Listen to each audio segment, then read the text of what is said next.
Au nom du Père, du Fils et du Saint-Esprit. Amen. Mes très chères sœurs, mes très chers frères et sœurs qui nous regardez,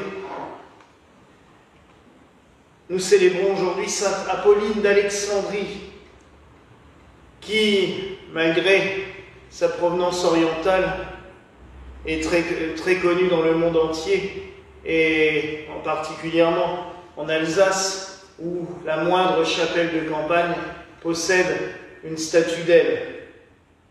Statue qui fait toujours un petit peu peur aux enfants, et j'en parle en connaissance de cause, puisqu'étant enfant, nous allions régulièrement le mercredi après-midi dans la chapelle de pèlerinage qui est à Geispolsheim, Notre-Dame de Hattisheim, et que nous étions des fois un petit peu horrifiés. Notre nourrice était obligé de nous expliquer pourquoi est-ce que Sainte Apolline, cette belle jeune fille avec sa robe, elle avait une robe rose, sur la statue qui est à Hattisheim, tenait dans ses mains une grande tenaille avec des dents dedans. Et forcément, étant enfant, ça nous faisait justement un peu grincer les dents. Apolline est une jeune fille d'Alexandrie, chrétienne, et qui faisait partie de ce qu'on appelait les vierges consacrées. Je vous en ai déjà parlé à propos de Sainte Geneviève. C'est ces femmes qui, tout en consacrant leur virginité à Dieu, continuaient à vivre dans le monde. N'avaient pas de vœux de religieuses. Elles vivaient, elles géraient leurs biens, elles géraient leurs affaires, si elles en avaient. Or, à cette époque-là, c'était l'empereur Dèce qui régnait. Nous sommes en 250 environ.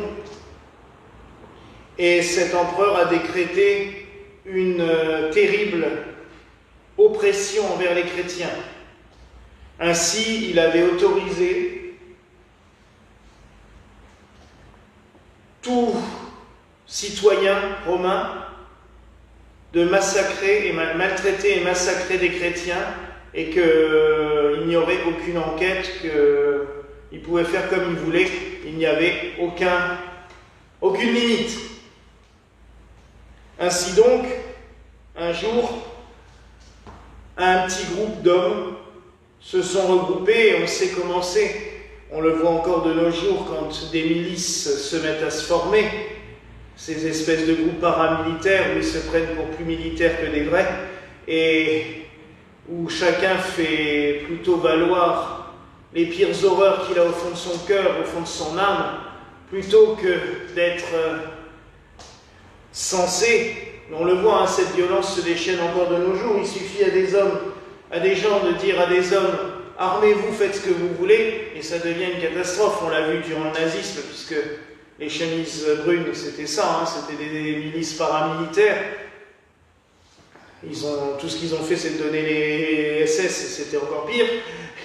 On l'a vu en Italie au temps du fascisme. On le voit avec les milices paramilitaires du style Wagner et compagnie. C'est souvent des gens qui se permettent, du coup, de faire les pires horreurs parce qu'ils font appel à leurs plus bas instincts. Mais ne croyons pas que c'est loin de nous. Je suis sûr que demain, on autoriserait certains à s'armer. Ils feraient les pires horreurs aussi, malheureusement. Et donc, ce groupe d'hommes a commencé par tuer un vieillard, puis une mère de famille, et ils sont arrivés sur cette jeune fille, Apolline, qui leur a donné un petit peu de fil à retordre. Ils l'ont conduite devant les dieux au temple, et elle a tourné la tête en refusant de regarder ne serait-ce que les statues des dieux païens. Ils l'ont donc torturée en lui arrachant les dents une par une. Tous ceux qui sont déjà passés chez le dentiste, vous savez la douleur que ça fait alors qu'on est anesthésié, donc vous imaginez le supplice. Comme ça n'avait pas l'air de la faire changer d'avis, ils ont préparé un bûcher, et devant ce bûcher, ils lui ont dit sacrifie à nos dieux et on te laissera la vie sauve. Et Apolline a prié, elle a invoqué le Seigneur, et le temps que ses bourreaux tournent la tête 10 secondes, elle s'est jetée elle-même dans le feu, en s'offrant en victime. De toute façon, elle aurait fini comme ça. Donc. Et je trouve ça assez admirable parce que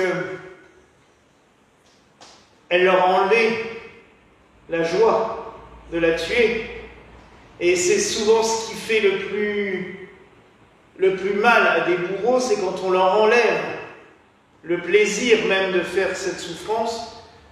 Elle a offert sa vie à Dieu. Elle a offert sa vie en holocauste, c'est le cas de le dire, puisque holocauste c'est immolé par le feu. Comme le Christ d'ailleurs s'est immolé lui-même sur la croix, il n'a pas été brûlé par des flammes, mais brûlé par son propre amour. Mais là, Apolline s'est offerte en holocauste pour le Seigneur. Et je dirais que la preuve que son geste est admirable, c'est que 1900 ans après, on en parle encore. On la vénère encore. Et c'est vrai que très tôt, on trouve des traces de son culte vers le 3e, 4e siècle déjà, donc quelques temps après sa mort. Et on la priait déjà pour les dents. Et depuis, c'est resté. C'est un culte très vivace. On trouve à peu près, presque, je vous dis, dans toutes les chapelles de campagne, souvent, je vous rappelle qu'aussi à une époque, il n'y avait pas de dentiste. C'était l'arracheur de dents. Et que souvent, on vous tapait un gros coup sur la tête pendant que vous vous arrachez la dent pour que la douleur aille ailleurs. Ça n'a jamais été quelque chose de facile. On sait aussi que jusqu'au 19e siècle et l'invention de tout ce qui était antiseptique, antibiotique et tout, les problèmes dentaires, c'était souvent quelque chose d'extrêmement grave. Et tous ceux qui ont déjà eu des rages de dents savent qu'on n'est plus capable de faire quoi que ce soit. Quand on a mal aux dents, c'est insupportable. Ça devient...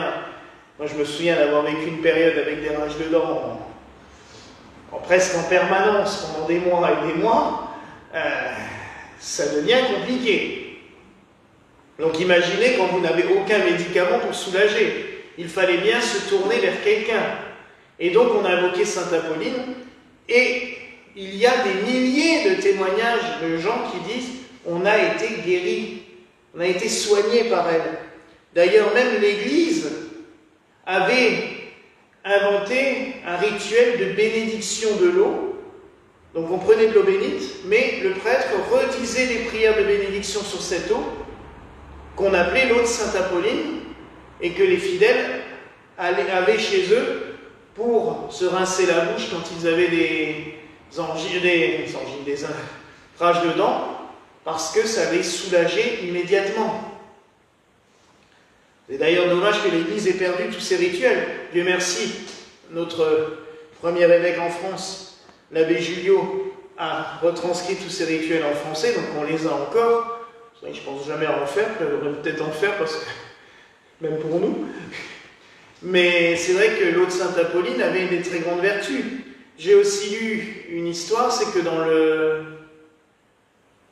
le Tarn-et-Garonne, il y a une chapelle qui est dédiée à Sainte Apolline, et il conserve une relique de Sainte Apolline, et on prend le reliquaire, et il est fait en forme de tube, et comme une espèce de main au bout, et les bébés qui font leurs dents, vous savez à quel point la douleur est vivace aussi pour eux, on prend ce reliquaire, et on le passe sur les gencives du bébé, et ça les soulage immédiatement, et encore de nos jours, Dieu merci là pour une fois, les curés n'ont pas essayé de jeter les dévotions à la poubelle.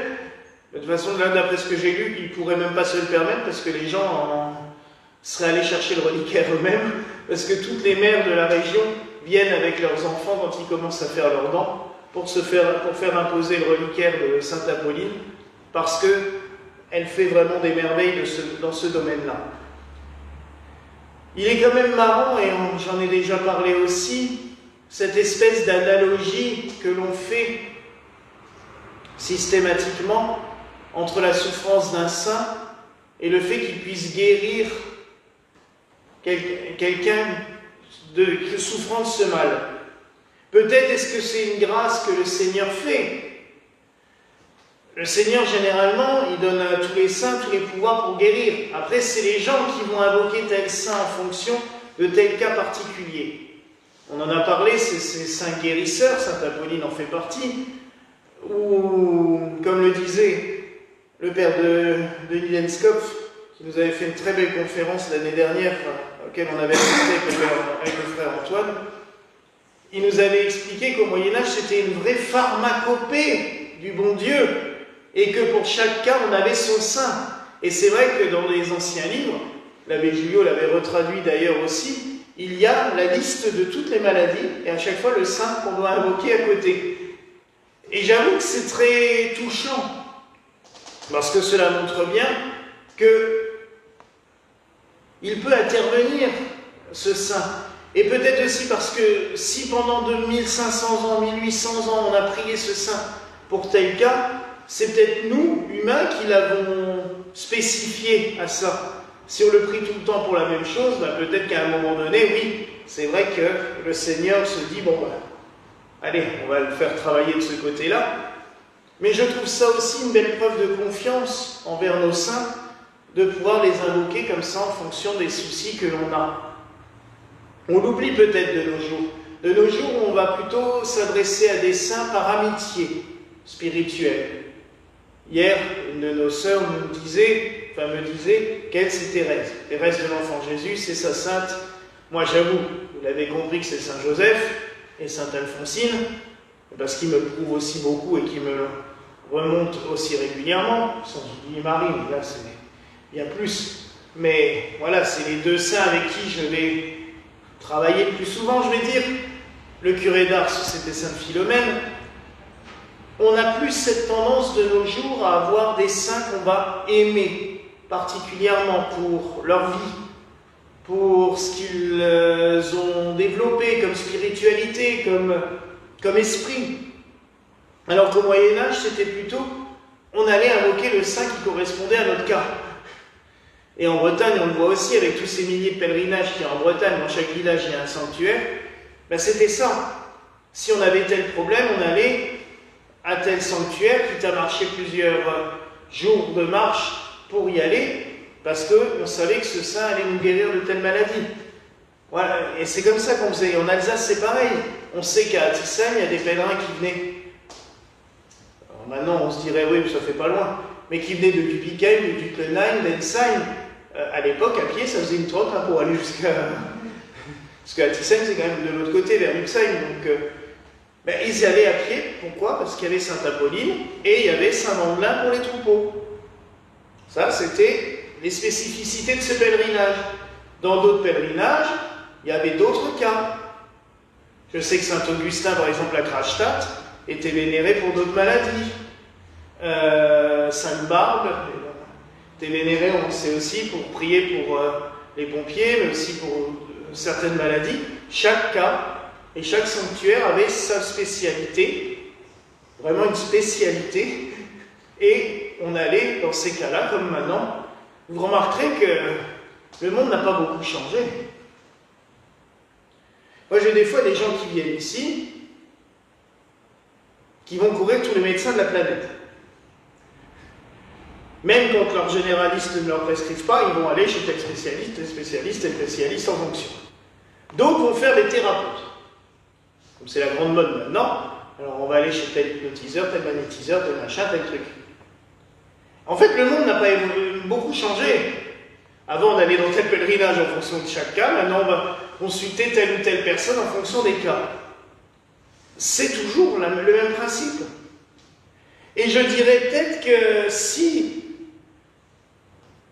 tous ces médecins pullulent, et aussi si de nombreux charlatans pullulent de plus en plus aussi, parce qu'on le voit quand je discute avec des vrais thérapeutes, on en a quelques-uns qui sont vraiment très bien, avec qui je m'entends très bien, avec qui on travaille, et même des paroissiens, on se rend bien compte qu'il y a une prolifération, mais cataclysmique, de gens qui se prétendent soigneurs, ou guérisseurs, ou thérapeutes de quelque chose. Il suffit de regarder sur l'Ingolsheim, comme ça a proliféré là, depuis 20 ans, c'est une catastrophe. Mais bientôt, il y aura plus de soignants que de malades. Mais peut-être que là aussi, c'est une erreur de l'Église. L'Église, en ayant abandonné toutes ces anciennes coutumes, toutes ces anciennes traditions, a peut-être envoyé les gens vers ce genre de choses. Dans le temps, quand on était malade, c'était le curé lui-même qui disait « tiens, vous devriez aller dans tel sanctuaire pour vous faire soigner, parce que tel saint est spécialisé là-dedans. Maintenant, on va voir un prêtre qui dit, ah bah oui, moi je ferai une prière. Bah oui, mais... Voyez un petit peu le raisonnement. En fait, quand on laisse un vide quelque part, d'autres le remplissent aussi vite. Tous ces sanctuaires avaient leur importance. Tous ces saints ont leur importance. Donc n'oublions pas, bah oui, maintenant, quand nous aurons mal aux dents, de prier Sainte Apolline en lui disant « Eh oh !» Bon, ça n'empêche pas d'aller chez le dentiste. Quand même, on sait que les rages de dents, ça disparaît pas. Mais si au moins elle peut nous apaiser la douleur, ça ne soignera pas la carie, ça ne va pas enlever la dent pourrie. Mais si elle peut nous apaiser la douleur et nous éviter d'avoir mal, ça sera déjà énorme. Parce qu'on sait que c'est ce qui nous pose le plus de problèmes, c'est la douleur dans ces cas-là. Donc oui, mes frères et sœurs, l'importance de prier nos saints. Tous ces saints dont nous avons un besoin vital, un besoin énorme. Et chaque saint a sa spécialité, mais après, ça n'empêche pas aussi de prier le saint avec qui on s'entend bien, comme je vous le disais avant, parce qu'on a développé presque une amitié avec lui en lui disant « Eh oh, n'oublie pas !» Ça n'empêche pas aussi de prier, je vais faire plaisir à notre évêque auxiliaire, n'oubliez pas de prier votre ange gardien. Lui aussi, il est là dans tous les cas. Il ne faut pas l'oublier. Il me le répète souvent. Et t'as pensé à prier ton ange gardien? Non, j'avoue que souvent je l'oublie. Il me le rappelle, il me dit, il ne faut pas l'oublier. On y va. Donc, mes frères et sœurs, je dirais que le Seigneur nous a donné tout. Une armée pour nous soigner, pour nous aider, pour nous protéger, pour nous guider. Alors, faisons appel à eux. Ne les abandonnons pas. Un saint qui n'a pas de prière à faire, qu'est-ce qu'il va faire de ses journées? Ils vont s'ennuyer au ciel. Il faut leur donner un petit peu de travail aussi. Parce qu'il ne faut pas croire que quand on est arrivé au ciel, on s'arrête. La vision du paradis où tout le monde est assis sur un petit nuage, c'est pas... Ils sont toutes et tous en prière devant le Seigneur, donc autant leur donner des prières à faire et à dire. N'hésitons pas à les invoquer, à les supplier. Voilà mes frères et sœurs, la grâce que je vous souhaite ce soir au nom du Père, du Fils et du Saint-Esprit. Amen.